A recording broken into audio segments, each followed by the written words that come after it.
Hey, what's up, everybody? BDF 44 coming at you with another video. Alright, so I'm sitting here and just got to listening to my playlist. It turned out as good as I thought it did. I enjoyed it very much. Only had to delete maybe one song. Other than that, it sounded the way I wanted it to sound. So I'm praising God for Delicity 344. That is the name of that particular playlist. And you can follow me at Apple Music, BDF, at BDF, of course. But I just saw something really cool on IG, as I always do. And Bam, and I don't know how to say Bam's last name, but the dude from Jackass, Bam Magara, I'm not sure how to say it, to be honest with you, but he had fallen on some hard times very recently and had some footage come out saying that he was gonna go on a serious crack binge if he wasn't able to see his family, his kids, and he's going crazy without seeing his kids. And then from there, it was reported that he had gone missing. And now I just read he's doing well in a rehab, and Lamar Odom was right next to him. And they said that in the little excerpt I read that Lamar Odom is also opening up other rehab centers, including the one that Bam is in. And I'm just thinking, the first thing that came to mind was purpose. And shout out to Bam for doing the work and getting back on his feet. I hope he sees his son, his kids, and whomever that was there, that he was one of his children. I'm not sure what the situation, but hopefully he can get back reunited with his kids. But Lamar Odom, the word that came to mind was purpose, because I remember, and as we all of us remember, his situation where he had a brush with a close call, and that situation said that his odds were very bad. They said that his organs were failing. I can tell you, most of the time when I hear of people's organs are failing, I mean, we have to assume the worst after that. And they gave us that diagnosis with Lamar that day, and I remember how I felt as a Laker fan who rooted for him to win championships. You know what I mean? We were really concerned. And sure enough, he made it through it. And I remember thinking, there's purpose there. You don't survive something like that, unless God has something in mind for you to do. And as I've always been talking on this camera over the last couple of days, talking about, paying it forward and, helping those who've gone through what you've gone through, or having being relatable to people who've now experienced what you've been through, who are about to go through what you've been through, all those different things that we've been talking about. And I just look at Lamar as a good example, a very good example of that, and a relevant one at that, given that I'm a Laker talker. So, I can kind of tie it together, and you can see how the Lord is working, the things that I'm trying to bring to the table. Now we have an example right in front of us, and I'm thankful that it's in the form of Bam getting help, because it's yet again another opportunity for all of us to see what God is doing. Just look. You know what I mean? A lot of people don't want to believe in God, but I'm telling you, the signs are all there. It's all there. You can see the purpose. You can look at what's going on around a person. I always try to tell y'all to look at the things that are happening around people, not just looking at them, but what's going on around them. What are the circumstances around? What is God doing around them? What is God trying to turn them into while they're going through what they're going through? And that's what I'm trying to look at in regards to my own life. It's like, granted, I'm going through some difficulties, but I think I've made some of the biggest breakthroughs in my mental health in my entire life over the last 3 days, just under being under these type of circumstances and bringing the best out of me. Now, I don't know what that means for the circumstances at hand, my conditioning as we talk about and all that, but at the end of the day, I've drawn for so many different people who have testimony, who've gone through difficult times such as these, friends who I know have gone through eviction and situations where they had to get on their feet from scratch to get to a point where it's like, yeah, it may go wrong or left, or I may not be ready for it. I may have some anxieties I have to pray myself through. I may have to sleep in some places I don't want to sleep for a couple nights or even longer. But at the end of the day, I have what I need to turn myself into who I need to become, so that I can help somebody else someday, just like Lamar Odom has done. And so that's where my head goes. I don't look at the situation and say, this is just a coincidence and God didn't have anything to do with it. I remember God saving Lamar Odom's life several times, not just that one. It was another brush that he had as well. And I just remember the story that he had and the perseverance that he endured when different tragedies hit his life. And just leading up to the circumstance that almost took his life, and then seeing God save him. It's just like you can see when the Lord has put somebody in a very, very specific, on a specific path, you know. And I've always recognized that with Lamar Odom, a very specific path that individual is on. And sometimes if you know God, you can see how God is moving through a person's life. You can see where he's going to make it so that he gets all that he wants out of those people. He's going to turn their life all the way around. He's going to let you see it. He's going to let you see it. You know, I think about Black China, same thing. Letting you see. You can see the turnaround. You can see how her eyes and her happiness is just brightened up when she turned to Christ. You know, and it's like God is doing things that are making him a bit more relevant than he's been in my lifetime. And when I say relevant, I mean like common conversation. Half the songs I was listening to, people were referring to God. It's like, it's getting a little different. It's almost like some of the songs that I'm used to hearing people talking about different things, they're now starting to sneak the Lord into it in different things that I've been talking about on my channel. I'm starting to hear more of those suggestions in things that I'm paying attention to. So it's like, is he just now showing up more so? Are people starting to really believe? Are they starting to, like, is it really starting to be a change or a shift in the consciousness out there about what it is that he can do for people? Because at the end of the day, a lot of the stuff that we do brings us back the worst blowback. I mean, you can't deny the worst consequences come from some of the most heinous actions as it pertains to the people who do those actions and what comes afterward. It's just, you know, I'm looking at the situation with young Dolph's case and how that thing is transpiring and what's being reported now. It's like, y'all did that act, and now you get caught and everybody snitching on each other, and it's just like, why did y'all even do that in the first place? You knew dang well you was gonna get caught. It's like I heard of a situation where one of the people that got out of another case, entirely different case, but this just ropes together what it is we were talking about earlier, about how they want to do RICOs and stuff like that. Guy did some really, really bad crime and they gave him 1 year. Okay, cool, he got out, went right back into the situation with his people. Obviously, everything transpired from there in regards to a RICO case. Of course, he only did a year. They wanted to get him back out there so he could entrap everybody else. We gotta be smarter, man. We gotta look to involve ourselves in good energy, because when you do good, good things happen for you. When you turn yourself around and display yourself to be a better human being than you've been in the past, you will be a blessing to somebody else who will need you to be that when you become it. And we're seeing that with Lamar Odom. It's a better path than trying to engage in all types of other energy that we do, trying to posture ourselves to look like the biggest and the baddest. At the end of the day, a lot of that ends up leaving us miserable and in pain and tortured and all kinds of other different things. And it's not the path, man. Turning to God will tell you how to be respected, how to make it so that people love your people, that kind of thing. You know what I mean? How to make it so that people genuinely appreciate your presence. These are things that come from being your best and trying to overcome what you're going through, making it through your difficult times so that you can help somebody else do so. It inspires a better overall community. So that's one of the reasons why I think it's important to keep going for myself, even if it becomes a situation where it's unprecedented bad. Because if I can get myself out of that circumstances, I'll be not only that much stronger, but that much more equipped to help somebody else. So long as I keep my head on straight and my spirit close to who is most high. You know what I mean? And that's what I've come to understand. Now, if I get away from the most high, I'll be swallowed up by whatever's out there. No question about it.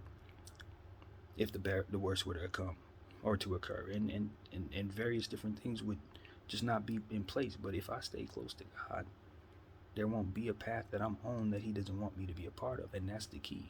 And regardless of what your life is like, you got to stay close to the Most High if you believe in him. If you truly believe in him, then apply his methods. Apply what it is that works. Because when you get to the end of what consequences you receive, doing what is best with him is the one that's going to leave you most pleased. It's what I've come to understand in life, man. You don't do things halfway in and halfway out, because you're going to have halfway consequences. You're going to have hard times and support. You feel me? did things the wrong way, but I prayed the right prayers. Okay, so you go through the hard times, and then God will be right there. And it's like, you don't have to go through hard times, because He'll be right there in those too. Just do things the right way leading up to. And that's what it is we're trying to learn. So I think if you don't, it's okay, because you can find redemption, or you can find a new way, a new path. You can overcome, and then from there, do what Lamar Odom's doing, turn it all the way around. Do what Black China's doing, turn it all the way around. You know what I mean? And so that's what I'm trying to make come together. I think all of this makes sense in my head. And as I look at it, I just say the Lord is working through people, and He's making Himself more common to all of us. It's just like, it's not even about, let's find a avenue to go worship God. It's just everybody in daily conversation, just coming around to have curious conversations about whether or not this could actually hold some merit. It really comes down to that, because we're dealing with so much of what we can't control. It seems like the leaders ain't got no control. People are trying to, incorporate different agendas that a lot of people don't know what to think of. Most of them really just want some clarity on what it is they're dealing with, and it's just so much chaos and confusion till you gotta look for something greater than yourself, because there's nothing else that we can hold our hat on to. It's nothing else that makes really much any sense. Getting all kinds of different things going on with the financial market, all the different things that are going on with our crypto and all this other stuff. Spam calls going out the yang for everybody and their grandmas to hold a phone that's getting called 30 times a day. I mean, it's just a weird time in life, and you just get to a point where you say, is there anything outside of what it is that we see that can do anything about all of this madness? You know what I mean? Because it doesn't seem like anybody else has any control over anything. So I think that's what the sentiment is. We're hoping we can find a God, because it seems like it's nothing but godlessness running the show. So I think that's what is going on here. I really genuinely believe that not only am I kind of just getting closer to God, but I just generally think the world is kind of getting more curious about whether or not it's possible that there's some math to that. And you're seeing it in art a little more and more. You're hearing it in people more and more, and I'm just curious to see where it goes from here. Because as I continue to learn and pray and think and all these different things, I'm starting to learn a little bit about how He moves. In terms of what you can expect to anticipate from Him, if there's any rhyme or reason to these patterns that I'm seeing. And so as I continue to pray, he reminds me I'm no psychic, you know what I mean? But it gets to a point where you just wonder, is there something that we can tangibly do to prove Him true once and for all, so that we can start applying these methods and start, changing the way that we do things? Just changing the way that we do things. If He can just find us here, communicate with us again like He did in the biblical days or what have you, maybe we can find a way to straighten ourselves out as a people, as a world. So that's where I'm at with it. I'm trying to find Him.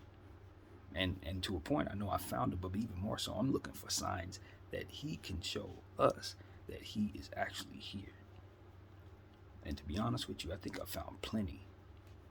I would be lying if I said that I believe this has been a failure. It just hasn't, man. And so as I continue to keep pushing along, and He takes my life into a different direction, I just feel the peace of Him, the peace that He provides, rather, that is ultimately good enough to get me by. Whether I keep all I have or don't, I mean, there are different things I will have to adjust to, but when I consider what He allowed me to adjust to in this house, you start really considering that it ain't a whole lot you can't adapt to from here. Not a whole lot, man. And so, not that I'm looking for the worst of things, I'm certainly not. But as far as me being worried about how this goes, uncomfortable would be I'm anticipating being very uncomfortable. That would be a better way to describe it. I'm anticipating being very uncomfortable, but ultimately, if you would have told me 4 years ago that I would have had to eat this way, I would have told you the exact same thing. This is very uncomfortable, and I'm telling you right now that I enjoyed the meal I had today, even though it was nothing like what it was I would prefer to eat. But the reality is I condition myself a lot of different ways. And that's been the theme of the week. Conditioning. Nothing we put on our hair and shampoo. No, we're talking about getting our minds into a space where we control what it is that we want, don't want, take, don't take, are lured into, or what have you.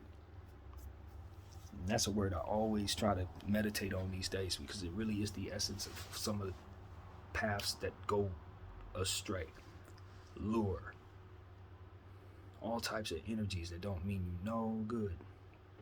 We gotta move on from them lures. I was lured into a space where I thought I should be in isolation. Lured. This is what it really comes down to. However you choose to see it. Anything that draws you into a space that traps you in is alluring.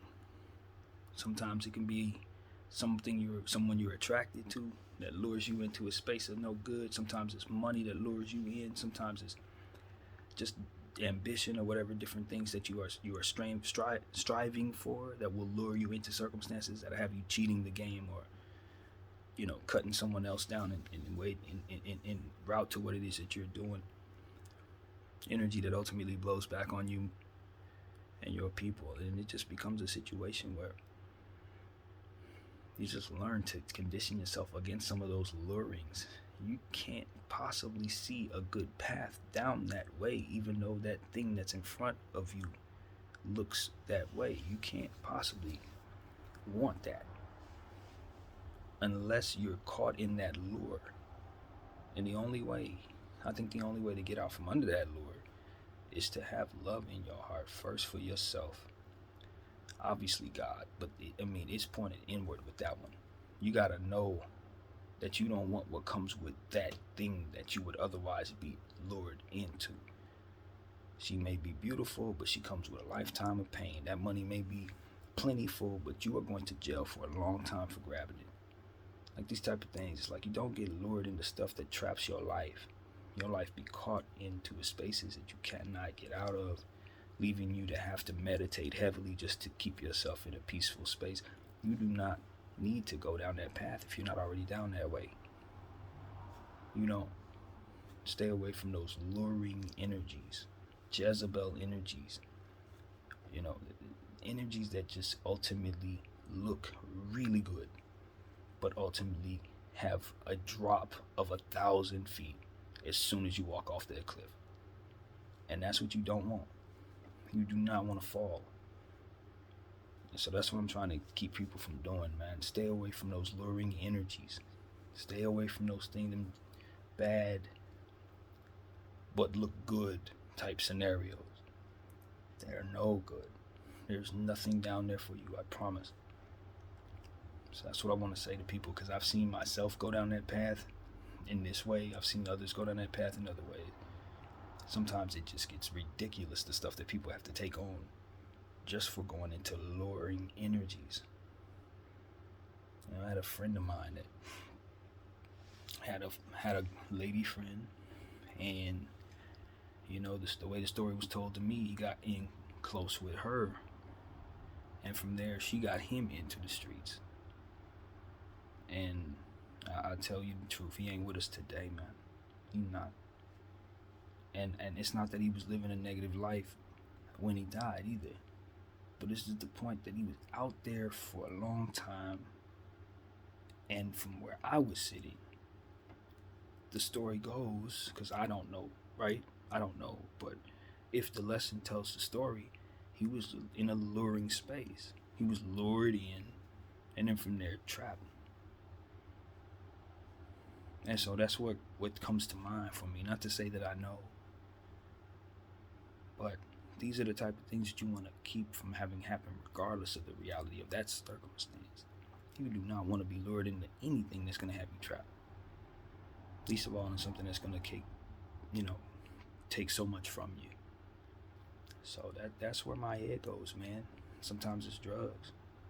Sometimes it's just the agony that needs to otherwise have an end to it, or an antidote, or whatever the word would be. You got to put an end to that because you're suffering, so you are lured into solutions that don't actually stop the suffering. That is a very difficult one, and These are the type of things that are so difficult to try to deal with, that you just want to make sure you are already in a space where you are prayed up and in a positive space of mind, so that when those things happen, you are able to handle them. Because if you're not in a good space when things like that occur, it can be much worse for you on the inside. And so these are the type of things that we say we can't do nothing about. And that's why we want to have our spirit right at all times, so that when stuff like that happens, we have some defense. Well, who were you when it happened? Always, I'm throwing that into almost every one of these videos now. Make sure you keep your house in order, so that when people come over, you don't have to rush around throwing stuff underneath the couch, throwing stuff in the closet. If your house is always in order, you ain't never got to do too much.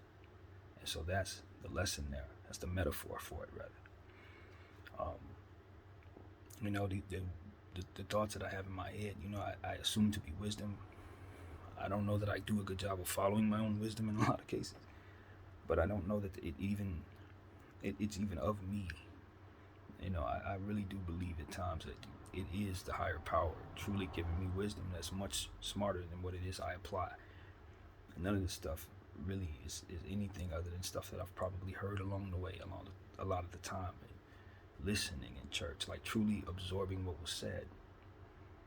At times where I think, without really actually being conscious, I think my spirit was listening to a lot of them sermons. I was just sitting there, not really actually paying attention, but actually absorbing it just the same.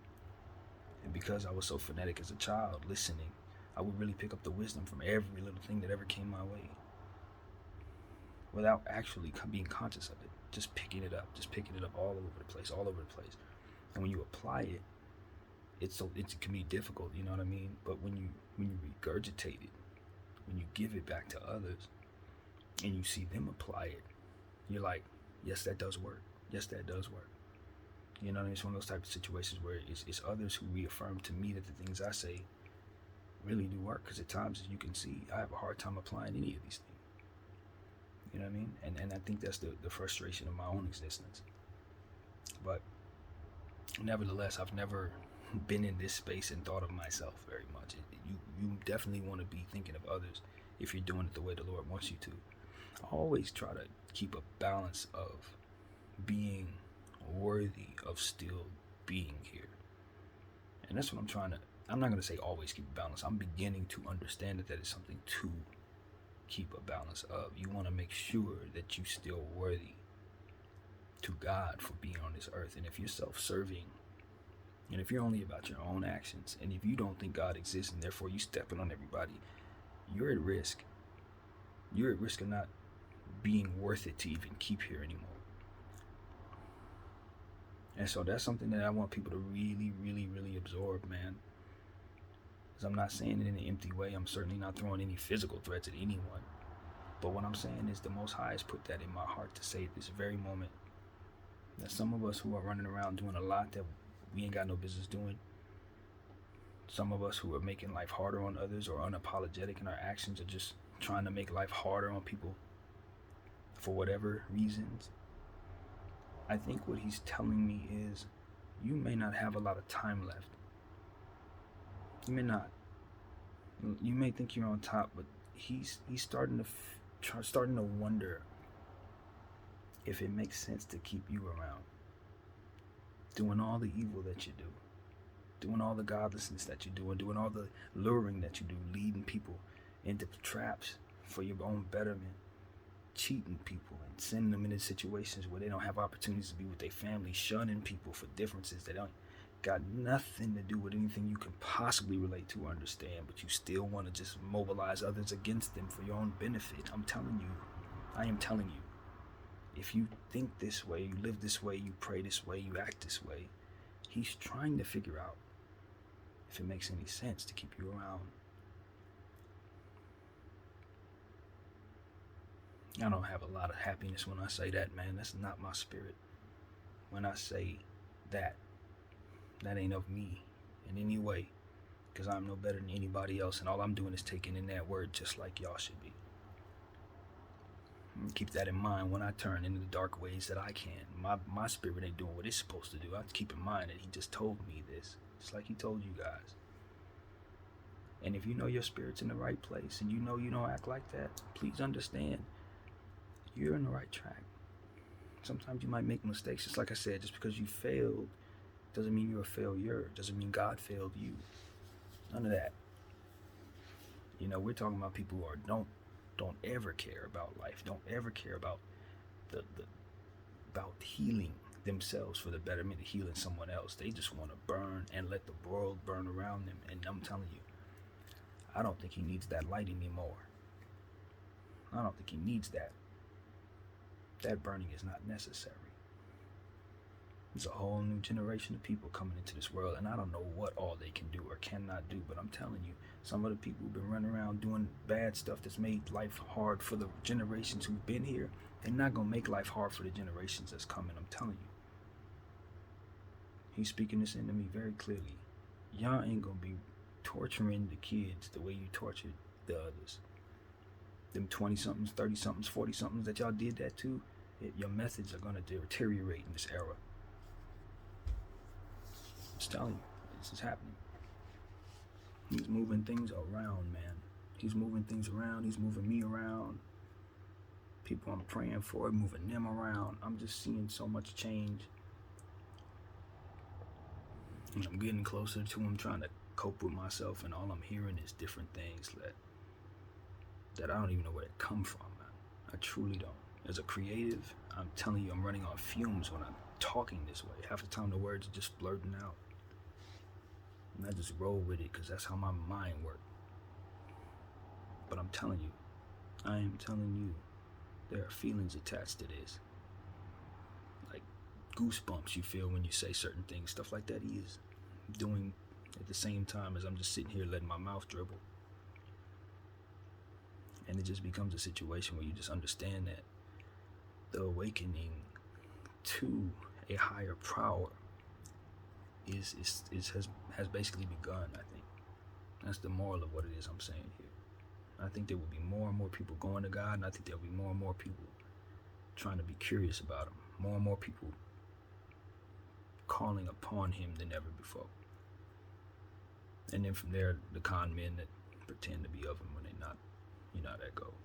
But I really do believe that. Because the leaders, that's what it really comes down to. I genuinely believe this. I believe if the leaders had more stability to them around the world, if we just saw a bit more leadership, I don't think it would be this type of thing. I don't think these words would be coming out of my mouth. But I think I just get the vibes that the Lord is tired of the leaders, the people who's supposed to be in charge. They're not holding up their end of the bargain in this era. There's something wrong with the leadership. And so and when I say leadership, I'm genuinely not just talking about one person. You know, I'm genuinely not just talking about one country. I'm really not. In fact, to be honest with you, I don't know what I'm talking about. I'm just speaking. And so the leadership on this earth, I believe, is getting to a point where God's kind of like, y'all not really doing it. Y'all not really taking care of the business that's necessary to make sure this world is run the way that it needs to run properly.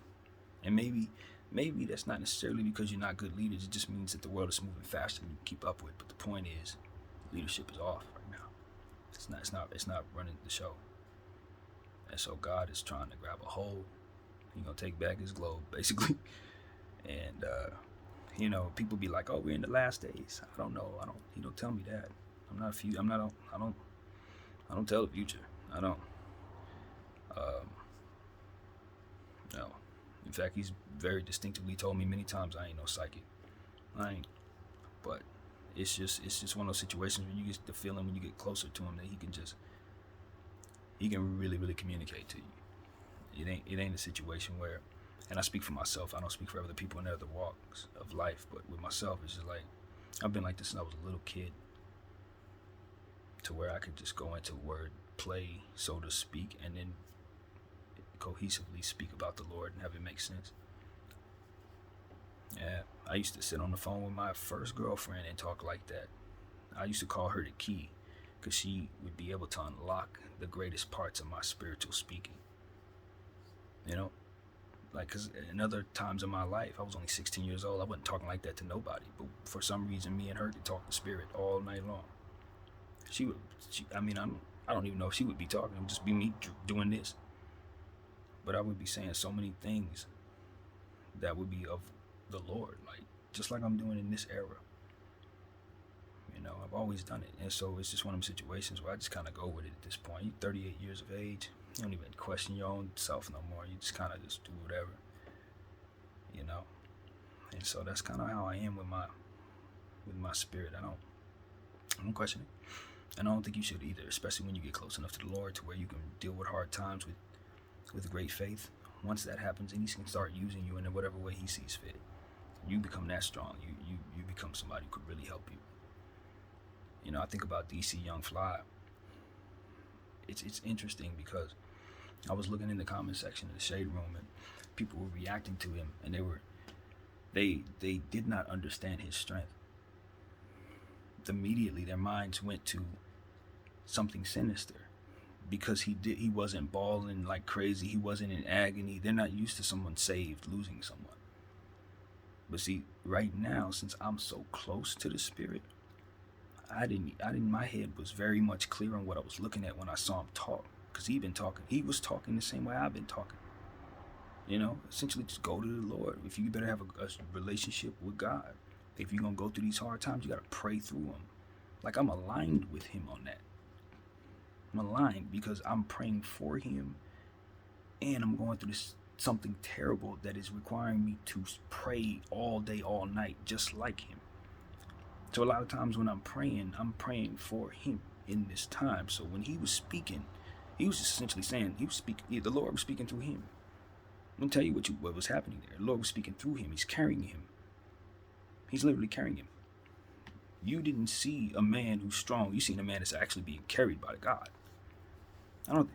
That's the difference. I don't think people understand. Like, when you have a relationship with God that's as strong as His, He was already prayed up so that He was equipped for this to a degree. That's what it was. His faith is that strong. And you listen to people talk about Him, they'll tell you that's who He is. They pray. It's like He was telling His kids, you know God, did you know God? Because that's how they move. He's from one of them strong praying families that believe in God to the end of the core. They would ride it all the way to the ground. Like, He's from that. And I recognize it because I know it. I know it because I'm trying to become it. You know what I'm saying? That is the faith that I've been talking about all week long. Is what DC Young Fly displayed up there. It's the same thing I displayed when I was at my mom's funeral. It's the exact same thing because God was carrying me. If I didn't believe in God, I wouldn't have been there. I would have jumped off a roof. Would not have been there. You understand what I'm saying?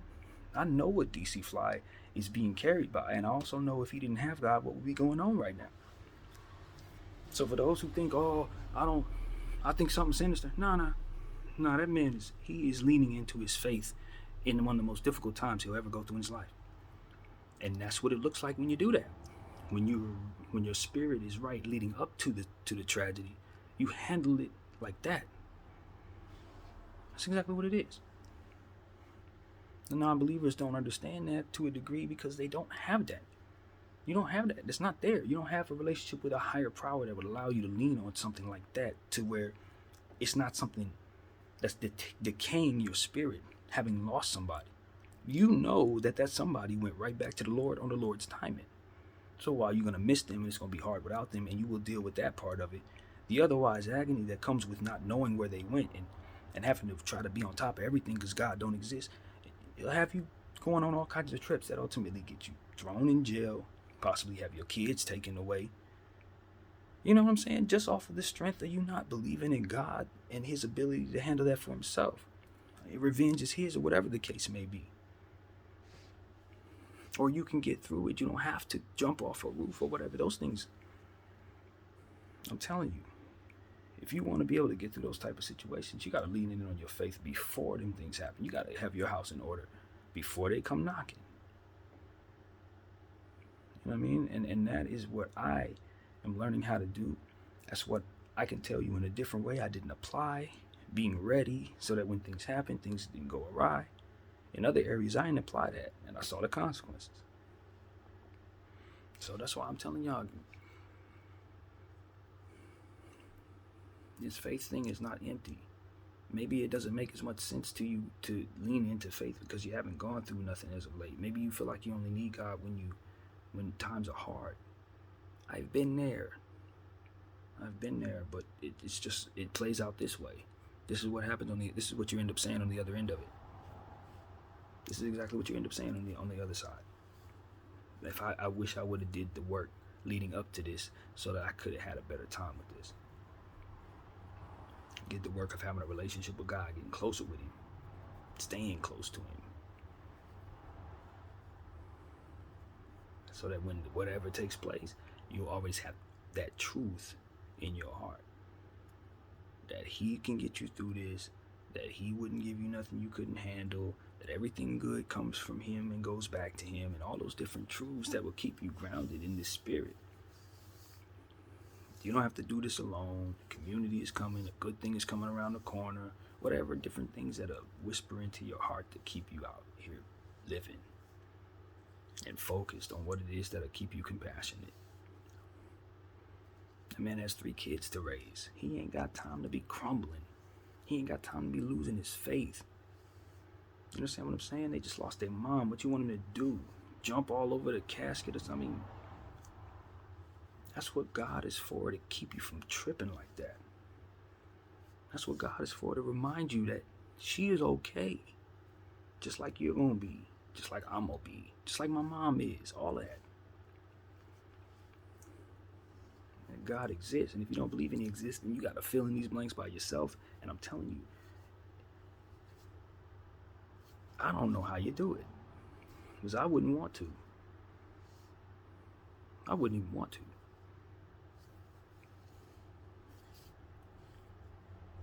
I'm not, as you guys can very well see, I'm not exactly amused by the ways of the world. Not really. I'm not really amused by them. Money, this, shoot that. I'm not amused by none of that stuff, naturally. So without God, I'm not sure this place is even for me. You know what I'm saying? So I don't want people to walk away from this thing thinking anything other than maybe there's something to this. Maybe there's something to all of this. Maybe there's something this dude believes like crazy, and a whole bunch of people do too, to the point where people are going through all different trips and phases trying to find this God. Are they all wrong? Maybe you think so. But does everything you see add up? Do you have the explanations for certain things that us believers claim we have? And if so, good for you. If you can make it make sense, great for you. Because I'm telling you, I don't see how that even, I don't know. Without the God variable, none of any of this makes any sense at all. The sheer notion that people wouldn't be overly selfish all the way around. Why would any compassion exist at all, in my opinion, if not for God? If everybody had to be on top of everything and no higher power seems to exist, why aren't we all on top of each other trying to take everything we have from one another in the most violent and ridiculous ways? I know what keeps people from being on top of each other. A higher power amongst the most of us. A good most of the humans in this earth believe in something greater than themselves that keeps them in line. If not for that, a lot of y'all non-believers wouldn't even be here. Because it would have been bad. That's what I'll say. Without putting words in here that don't even need to be said. It would have been bad. It's that people believe that we all survived. And I don't think people are really even ready to say that. People want to focus on the wars that were waged in the name of God. Do you know how many wars weren't waged in the name of God? Y'all ever consider that? How many wars didn't happen because God exists? Y'all ever consider that? How many people said, you know what, we not gonna do this because we do believe in God? It's been a lot. Many obviously not detailed because it never took place. Talk about the fires He put out. I call it the outs of things. When I pray about it, it's the things in my blind spot, stuff I can't see, things outside of my control, things much smarter than me. The outs of things. So I call it. I've been praying about that for a long time. Watch my back, watch my front, watch my blind spot. Take care of the things that are much greater than my mind could even understand.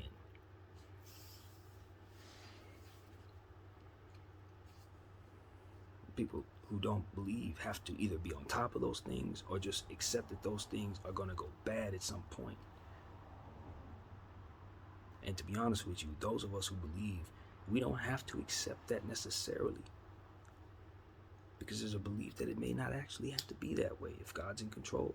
We don't have to necessarily see it happen that way. And if it does happen that way, we'll be strong enough to handle it because we got God, we got each other, and all that other wonderful stuff that comes with believing. Truly does.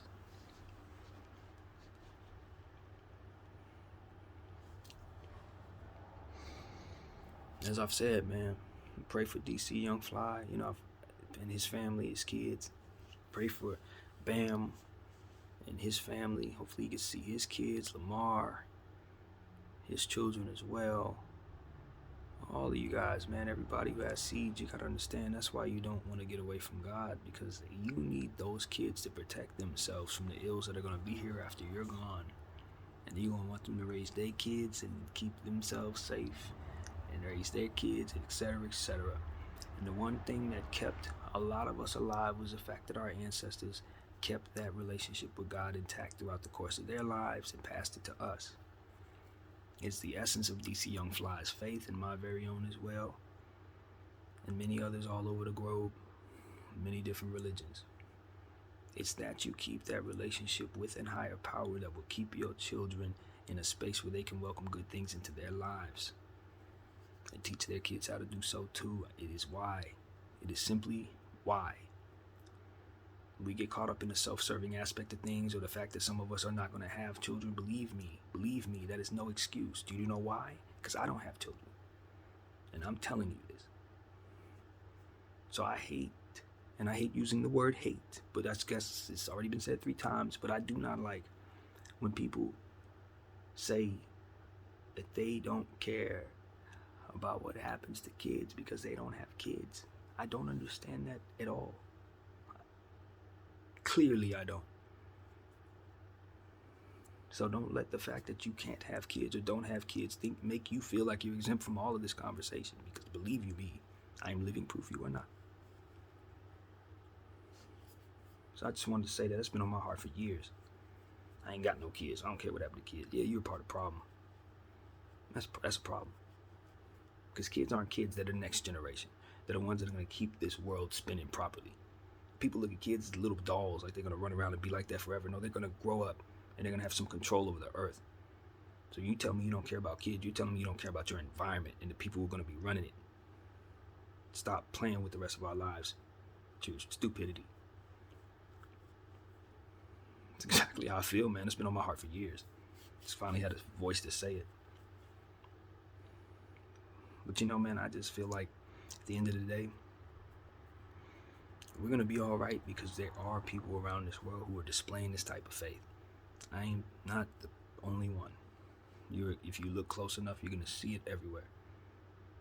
And just as I told you guys earlier, once you take that first step, it gets easier to take the second and third and fourth, because you're going to start meeting people.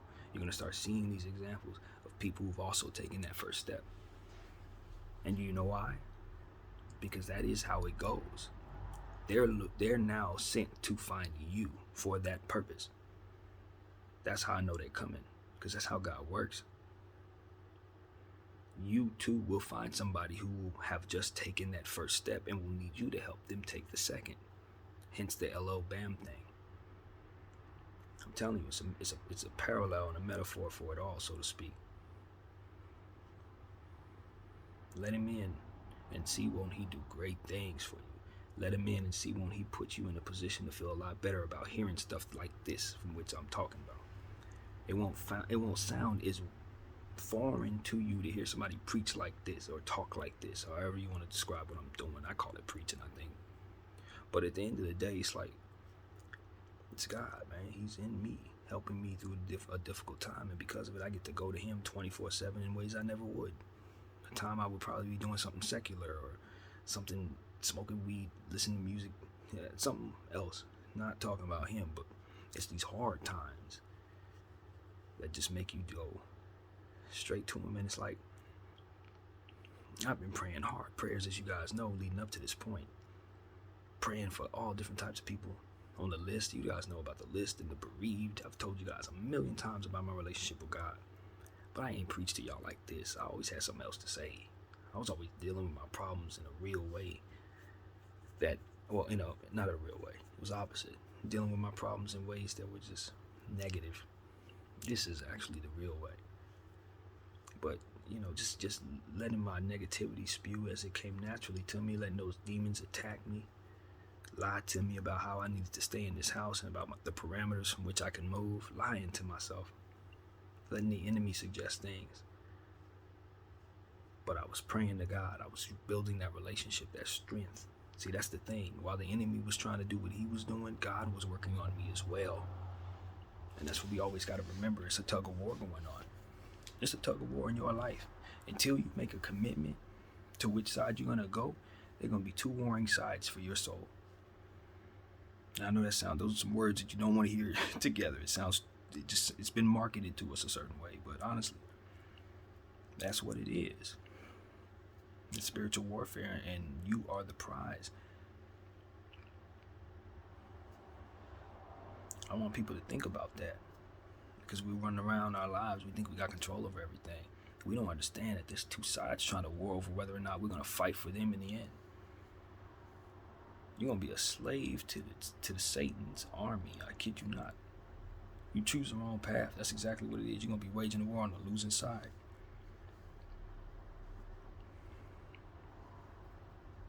And that's why I try to run away from certain sins, man. Try to discipline myself away from certain things. Try to psych myself into just living away from certain things that would never lure me into certain other aspects of life, because I am not trying to be suiting up for Satan's army, man. I really ain't. Because I know he ain't gonna do nothing but bring torture to people and tear stuff up and leave people suffering. I don't understand how people romanticize that stuff. You have to be an agonizing soul without any hope at all of healing in any way to fall into some desire like that, in my opinion, to want to be on that side of it. You can't have anything positive or love in your life to want to lose with that energy. Because that's all you'd be doing. Signing up for that, you will lose. That is another reason why you get close to God. So, man, I just want to tell people, make sure you got your house in order. Do what you got to do. All the greatest things have already been said, I'd imagine. And, when it really comes down to it, everybody has a path to walk. Everybody has something in their heart they want to share. Maybe they can say it, maybe they can't. Freedom isn't always found, man. And so I hope you can find freedom if you don't have it. I hope you can find your voice if you haven't found it. I hope you find a way to get your confidence up, get your esteem up if it isn't up. Take the steps, the smallest steps possible to fix your situation if necessary. Even the smallest steps will be sufficient in setting you on a path to make a bigger step on another day. We don't even have to be tomorrow. It could be even slower paced than that. Maybe every 2 days you take a step. But the point is, you can make your progress. And once you start ramping up that progress, you're going to find out that progress turns to pattern. That pattern turns to habit. That habit turns to second nature. And if you got the right second nature habits, etc., believe you me, there ain't going to be too much that comes at you that you won't be able to handle. So that is the message there, man. And in this particular practice, we're talking about our faith. But there are many other ways to apply that method and get good results in life. In small increments if necessary. If you can do more, do more. But build, my friends. That is what I've been saying today. Build. It's the essence of what the Lord is all about. BDF 44. I thank you all for watching.